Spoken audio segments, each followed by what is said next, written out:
आता विरोधी पक्षनेत्या पदाचा विषय निघालेला आहे. काँग्रेस आतापर्यंत मुंबईमध्ये विरोधी पक्षनेता म्हणून किंवा विरोधी पक्ष म्हणून आतापर्यंत काँग्रेसचं अस्तित्व होतं. यावेळेला पहिल्यांदाच काँग्रेस ही अगदी दुय्यम तिय्यम भूमिकेत गेलेली आहे.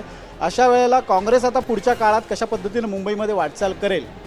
निश्चितपणे आपण जर बघितलं तर आजची जी कामगिरी झालेली आहे त्याला काही अनेक वेगवेगळी कारणं आहेत, त्याला वेगवेगळे कांगोर आहेत. कारण त्याला निवडणूक आयोग मगाशी सांगितल्याप्रमाणे निवडणूक आयोगानं ज्या पद्धतीनं या राज्यातली सुमार कामगिरी केली त्याचा सगळ्यात मोठा फटका कोणाला बसला असेल तर तो काँग्रेसला बसला आहे. कारण की एवढ्या अनेक वर्षातली काँग्रेसचा निवडणूक लढवण्याचा अनुभव असेल किंवा निवडणुकीला सामोरे जाण्याचा अनुभव असेल, हे सगळं बघता आम्ही अभ्यास तर काही कच्चा केला नव्हता, अभ्यास तर आमचा पक्का होता.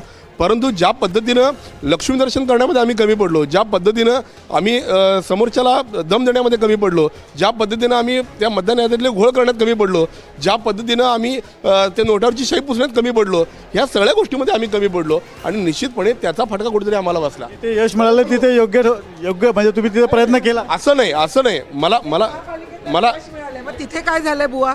अनेक महापालिकेत अमरावतीमध्ये, चंद्रपूरमध्ये, परभणीमध्ये सगळं काही झालेलं नाहीये. मला बोलू द्या.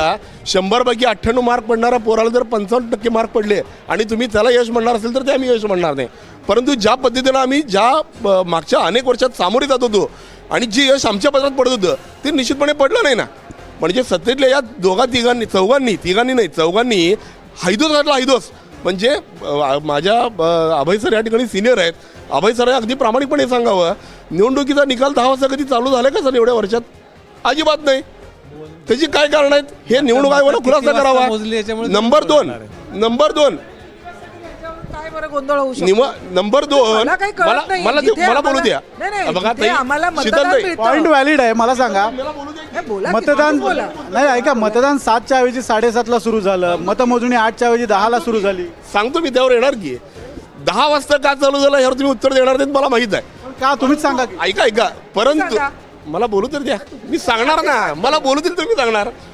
मला तुम्ही सांगा, निवडणूक आयोग आज दुपारच्या 4 वाजेपर्यंत अधिकृत आकडेवारी दिली का निवडणूक आयोगानं? आता आपला विषय काय? ऐका मी निवडणूक बघा तुम्ही नाही ऐका काकासाहेब, मला सांगा. ऐका माझा प्रश्न आहे. तुम्ही प्रश्न कशाला उपस्थित करता? उत्तर सांगा की का. बघा, कुठेतरी शंकेला वाव आमच्या मनात आहे, कुठेतरी शंकेला वाव आमच्या मनात आहे. कारण दर प्रत्येक निवडणुकीमध्ये 8 वाजता चालू होणारी मतमोजणी प्रक्रिया 10 वाजता चालू होते. 4 वाजता 4 पेट्या पळवल्या जातात. हे तुमच्या स्क्रीनवर आता दिसतंय मला.